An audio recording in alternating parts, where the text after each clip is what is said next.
How's it going, everyone? It is Prashan here, and I have Tucker with me. How's it going, Tucker?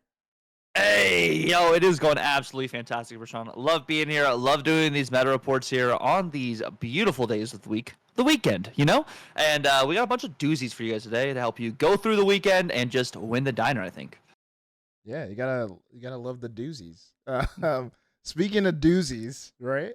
Mm-hmm. New card Lockjaw recently got changed to OTA, and this is currently one of the better Lockjaw decks that's going on right now. So what do you think about this deck? We talked about this a little bit earlier, but what are your thoughts for all the viewers out there? So Lockjaw's in a tremendous spot, I would say, honestly, right now. Even though there's still a bunch of Darkhawk and stuff, if you do get rocks, you can throw those rocks back into your deck to get some Lockjaw value. And being able to cycle through all the hammers and everything and then reactivate the hammers is really well. And as much as I hate Leech, Leech is an incredible card to use right now. And getting that out potentially early with a Wasp and a Lockjaw on turn 4 really can help you set the tone for the rest of the game and give you some really good snap conditions. Yeah. Definitely cycling through cards. One thing I did instead of Jubilee, I put in Iron Lad. That way you could catch other cards like your Iron Lad can become like a Beta Ray Bill or Thor or Leech or Magneto. Like it could be anything. I think everything's a good hit when Iron Lad's in here and it doesn't clog up the board the way a Jubilee would. And they're the same cost. And then you get more power with Iron Lad. So that's the only thing like I have a gripe with this deck. But overall, it's pretty good. It's not performing as well as I thought it would be. Like I think it's like hovering around like the 52% mark, Mm. which is all right, I guess. But like we have Airsham, tons of Airsham that is hovering close to the 60% mark, and then just depending on what type of player you are, it might even do better, or it might do worse, just depending on what you draw. So let's go into one of these decks already. So we'll go to this Airsham that is 58.2% win rate, which is insane. What do you think about this deck, Tucker? So, like, I think we've gone over this deck a couple times, and it just keeps getting better and better. And it's just that being able to play a 5 cost on turn 4 is so huge.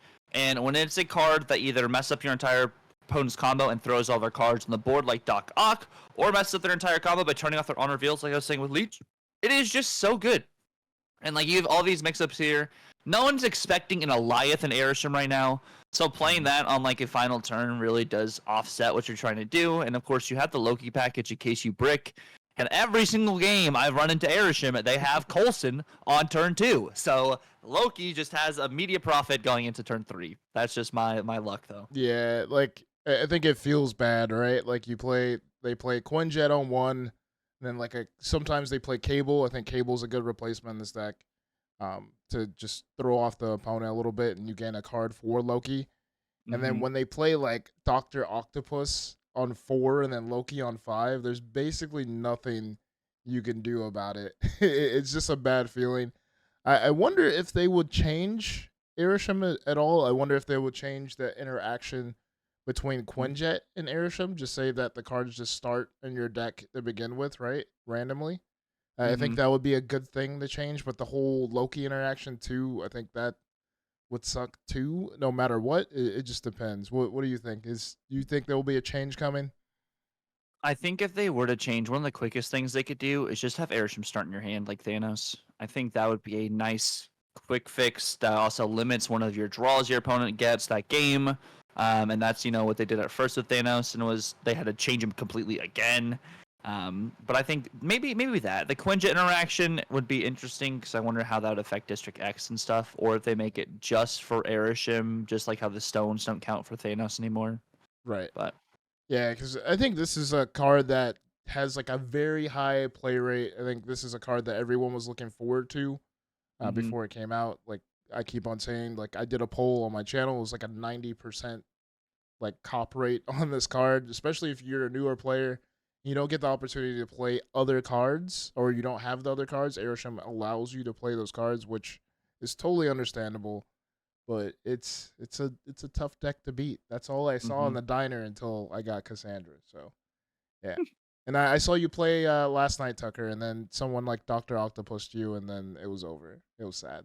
Yeah, multiple times Dr. Octopus by either Mill or by Arishem, and not very great. No, not a good feeling. So let's go into the next deck here. We have Thea. So Thea is at a 56.7% win rate. It seems like the top of the top are playing this deck a lot and they're winning. It's pretty good. Like Thea, you could spread out your power. You have Angela. Even though Angela recently got like nerfed-ish, she's still pretty good. She feels good. Nocturne, still one of the best 3 drops in the game. And then Sasquatch definitely takes advantage of the Mysterio. So what do you think about this deck here, Tucker? So it kind of like we don't really have a good cards deck list right now, but it feels like a lot of these Thea packages feel like good cards, and if they're not good cards in your hand at the moment, Gwenpool buffs them and they become good cards. And I think that's just what really helps. And we have all of these cards that are discounting, like Mockingbird and Sasquatch and Mr. Mobius right there. We're not seeing a lot of Mobius right now, so a lot of these decks are allowed to just run wild.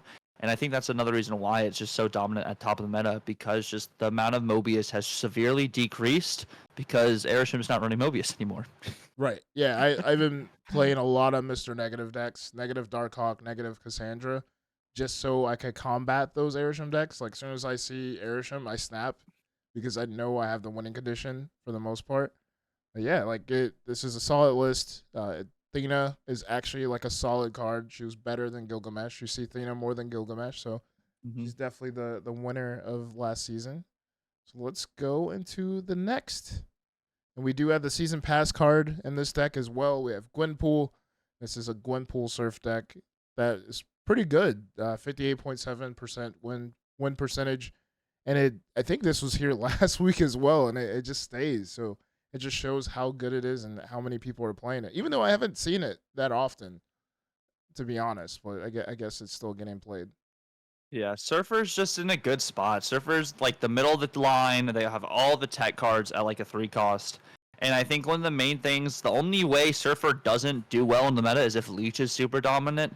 And even though we have Leech in that Arishem list, like there's still a bunch of Arishem lists that have dropped Leech and put Legion in instead. And since that has kind of trickled down, you can go to so vertically on a final turn situation or have the tech to kind of counter what your opponent's trying to do. Like even in a Darkhawk matchup and stuff, I'm seeing a lot more Cosmo and Rogues and stuff in some of these lists too if you don't have all the other tech cards. And I think Gwenpool is just super flexible. I think that's one of just the narratives we have, especially with like this video today too. We have Gwenpool in a bunch of different lists because that extra +2 power you can send to pretty much a large variety of cards really can just swing the game in your favor because your opponent doesn't know what got the +2. Yeah, for sure. Like Nocturne changes locations. Like you notice like this deck doesn't have magic. So you're not relying on that turn 7 play, especially since you get that boost with Gwenpool. Like your Sebastian Shaw could get bigger.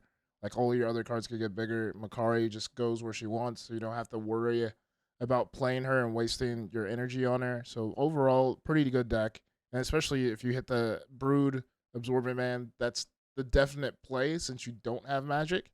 It works so well. And then you have Red Guardian stop a lot of stuff. It stops Wongs. It stops Mystiques that turn into, like, if they put, I guess, one card in one lane, it stops that Darkhawk altogether. It stops Iron Man.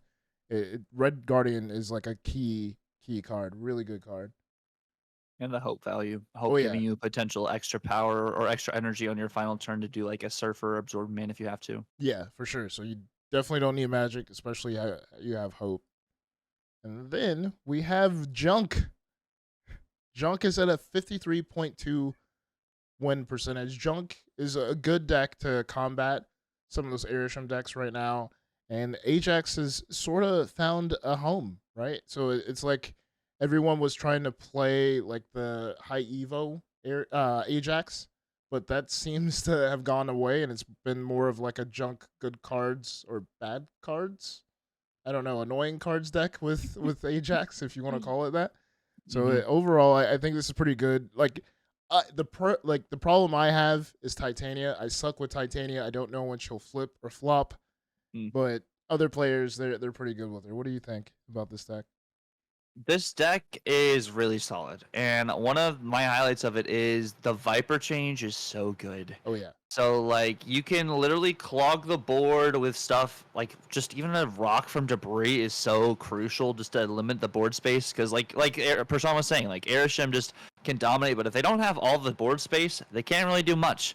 And I think the Darkhawk value is really good, and with the magic, you can either do like a Titania Red Hulk final turn, or you literally nuke the entire board with Ajax and Hazmat, and it's just disgusting. Yeah. But it's in a really good spot, and definitely the Titania part you're talking about is also a learning curve too. Whether you're doing a Titania White Widow, so there's a Widow's Kiss and Titania, or it's like Titania Green Goblin to get both of them on the side of the board. Like it's all about like managing priority and stuff. So there is a bit of a curve with junk because you also don't want to clog yourself out of everything, and that's why I think the percentage could be higher, but there's the learning curve for the list. Oh yeah, for sure. I think if you don't feel comfortable with Titania, you might be able to go like Carnage, maybe if you want to go that route, just in case you want to delete stuff. We haven't seen Cersei in a while. Like Cersei is currently missing ever since Airshams came out.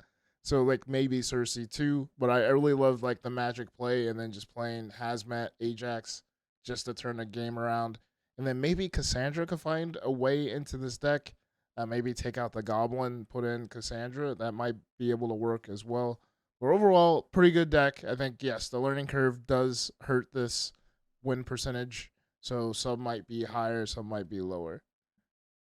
And then next, we do have good old Darkhawk, the Airsham taker downer, right? So typically when this happens, you have the deck that is the meta, and then you have the deck that tries to take down the meta. And I don't think that's a healthy thing in Snap when there's basically two decks just going head to head. But we do have this Darkhawk deck that has a 55% win rate, pretty decent. Like you have your Clog, you have your Shang-Chi, of course, you have your mill, your sort of millie package, just or discard package with Black Bolt, Stature, and then of course Silk, Spider-Man, and then like Black Widow just to clog them up for their Darkhawk. So, what do you think about this one? This is another one that's been around too. Yeah, it's like you get all stats back pretty much, and I just like in my heart it hurts because it's like if Zabu was back, you take out Silk, you put Zabu in here, and this is even better. Oh yeah. But I like the all stats package, and I think the Black Bolt on 5 into a Darkhawk and Stature on 6 feels really good. Black Widow is one of also the cards I think is kind of underrated right now, limiting what your opponent can draw, also to buff your Darkhawk in matchups that you are not facing Airshim. Is really solid. You only have Black Widow and Korg to buff your Darkhawk in this situation, so this truly is more of an Airshim counter. Yeah. But you also do have your Enchantress and stuff. Like in Miles at a 1/6, I feel like not a lot of people are playing Miles right now, so that's extra power that you can throw on the board that your opponent probably forgot this card even existed. So like playing your Black Bolt onto a Silk lane, which will allow you to play a Stature and a Miles in either a Shang-Chi and Enchantress, I think would be a really solid line if you're not running into Airshim and stuff. So I like how there's just a bunch of different flexibilities you got going on in here and just different lines to help you win the game. Yeah, like Miles does have tons of value, and there's tons of ways to activate them too, right? So you have Silk just to be played early. She moves around. You have Jeff just in case, and you have Nocturne. So you have plenty of ways to play Miles, which I think he gets forgotten. Yeah, but his stats, like a 1/6 is insane. That's very, very good. High value. And overall, I think this deck is pretty good. It's more for Airsham. It's weaker compared to playing against a normal deck. So this is for like a Thanos or Airsham for the most part. But overall, pretty good. Till next time, thank you guys for watching. Hopefully some of these decks will help you on the ladder and in the diner. So be safe, keep on snapping, and peace.